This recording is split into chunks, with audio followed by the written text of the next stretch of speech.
Heisler. I'm a managing principal at Lifecycle Engineering. Today, I'm going to talk about the utilization of something called an A3.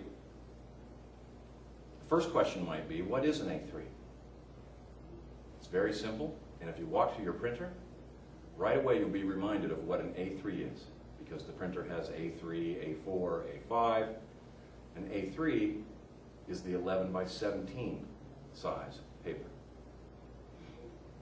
Initially, this was created by Toyota as a problem-solving tool, something that could be used by a group of people in the field, quite simply, on a sheet of paper, to solve problems, to make proposals about larger fixes, and so on to management.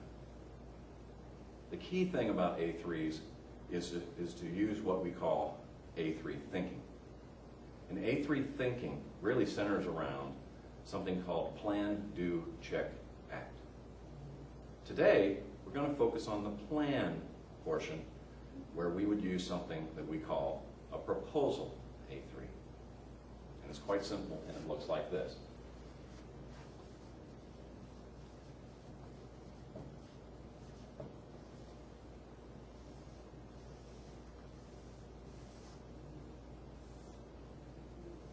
Quite simply, just describing using the whiteboard here to show that 11 by 17 sheet of paper.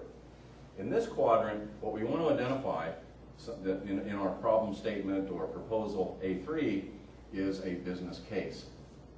Why are we doing this? What's it worth to the organization? What's the return on the investment in this type of a problem? We also, in this quadrant of the A3, we want to define current condition. What is happening out there today that we're trying to change?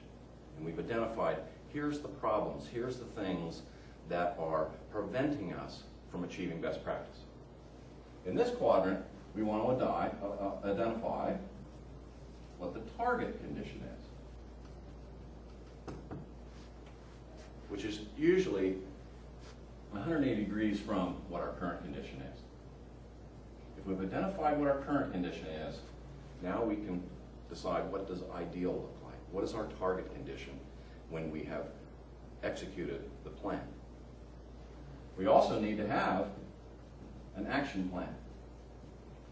What actions are we going to take that will change our current condition and turn it into our target condition, our ideal, and achieving the business case that we'd identified? And also, if we have an action plan and we want to know as we're going forward if we are achieving, we want metrics. Some way to measure the improvement as we go forward. Because we're trying ultimately to achieve this business case, which in many cases might be our return on investment, and also identifying what that investment is. Quite simple way to solve problems, propose plans to management that can be done by floor employees in a very quick and a very planned way. Here is a very pretty one that was done in PowerPoint, where once again describing the business case, the current condition, the target condition, the action plan, and the metrics. If you want more info, please contact info@lce.com.